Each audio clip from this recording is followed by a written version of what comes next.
Perez feels like with this win, she's able to look for a main event, and she wants to call out none other than Kayla Harrison, right? I mean, on her part, shout out to Ailín Pérez. I mean, she knows this marketing, right? She might not get this fight, but she knows that trying to put her name out there in social media, because WMMA promotion, whatever you can do is good promotion, right? Whatever you can put out there is going to be good promotion for you, especially with the women. Women still have a hard time getting the exposure. Men are still not fully sold on the work that's being put in as a fighter. So I understand that part. Ailín Pérez is trying to put her name in the mix with the biggest name in the division, who's the number 4 right now. And Ailín Pérez right now, we all know she ain't ranked. So I'm not mad at her like that. Like, now, if the UFC was actually considering it and saying, "Oh yeah, Perez versus Kayla Harrison, that's a good matchup," I would kind of have an issue with that. But when it's coming out of her own mouth, that's something between her and her own team. You know what I mean? Like, I don't agree with I'm not so on her as a fighter by the twerking like many men fans are and the simps are.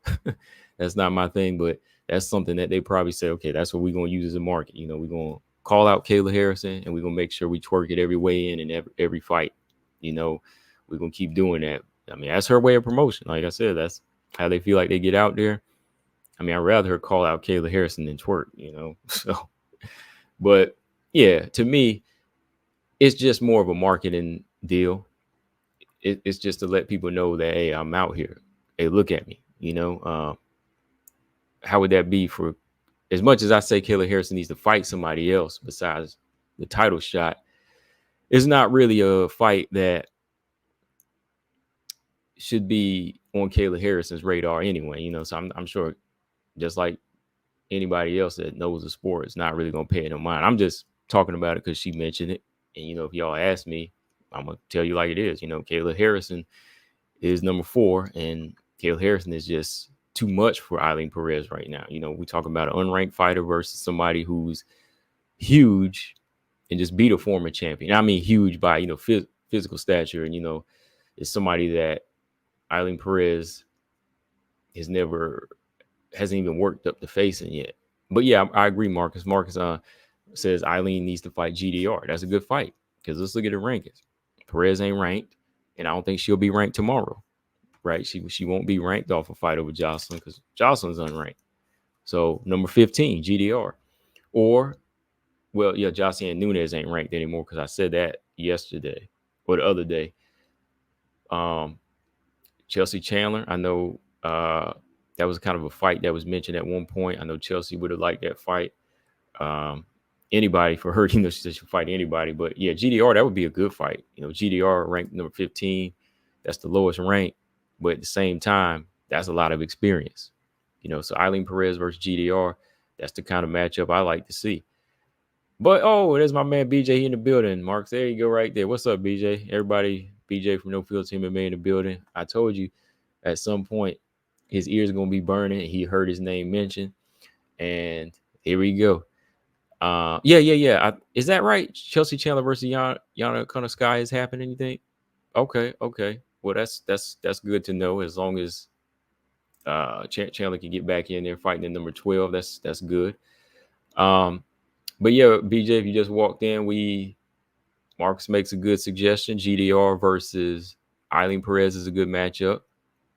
That's the fight that you said you felt that. Don't take my word for it. Okay. Yeah, but I think Perez fighting GDR, that would be a good test of how you say you think she's more so well-rounded than Kayla Harrison. I think that would be a good test for her. Let's see her.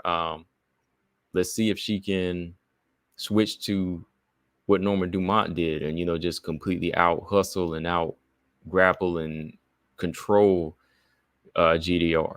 That would say a lot. That's a good former champ for her to fight. That's a good former champ fight.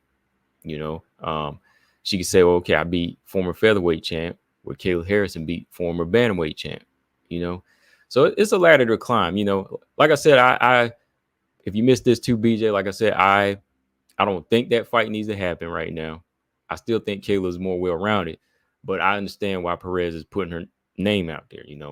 They need the promotion. Women need that promotion. But as of right now, I still would say Kayla Harrison is I think Kayla Harrison is a more well-rounded fighter. I mean, her striking looked sharper against Holly Holm. I know we say Holly Holm was older, but Holly Holm should be able to outstrike her, but she couldn't. Kayla Harrison looked confident in her striking, landed them big kicks on Holly Holm, and it got her where she needed to be. And then physical stature too, man. Like, I think, the way she's been transitioning from her judo, once she takes you down, to using her grappling, so much more smooth. And yeah, we can say part of it is her physicality, but yeah, I just think, Kayla Harrison showed more well-rounded skills. Who would Kayla fight at this point? I think Kayla Harrison versus Ketlin Vieira. Miesha Tate's number 8 right now. I think with the position Kayla Harrison is at number 4, I think she's trying to continue to fight up. Let's see, Myra Buenos Silva's fighting Macy. I would watch Tate versus Harrison, honestly. I would go with Kayla Harrison at this point. But I think Ketlin Vieira would be a good fight. I think that would be a good fight for her right now if she's trying to go up. Like, I don't think she needs to get that title shot yet. I think she needs to lock it in with one more fight. River Rat, what's up? He said he wants to place a bet on Chandler and to beat Conor McGregor, but I don't have the courage to do so. I don't even know if the fight gonna happen like that, man. It seemed like go look at Michael. Go look at what Michael Chandler said. It seemed like he kind of fed up, man. Like, Conor McGregor not showing up at the press conference. I don't know if the fight is gonna happen now, man. So, hold off, man. Like, maybe if the fight is kind of put off more, that'll kind of give you something to consider. Is Conor McGregor still in the fight mentally? I don't know. So we'll see if the fight's even gonna happen at this point. I know it's been announced, but I don't know. Kayla Harrison over Miesha Tate. Yeah, I kind of gotta go with Kayla Harrison over Miesha Tate right now, man. I think Miesha Tate has definitely more experience, and I think she's had more tougher challenges. But when you're on the downside, even looking at it, as the female fighters start to get older versus somebody like Kayla Harrison, who's just really powerful for the division. Like, Kayla Harrison and her just natural abilities, I think, would be too much for Miesha at this point. Even like, I think Kayla Harrison striking might be too much for her. If I know that was at 125, but what Lauren Murphy did, then Ketlin Vieira was able to do. I don't know, man. I think with Kayla Harrison's size, that's still gonna play a big factor.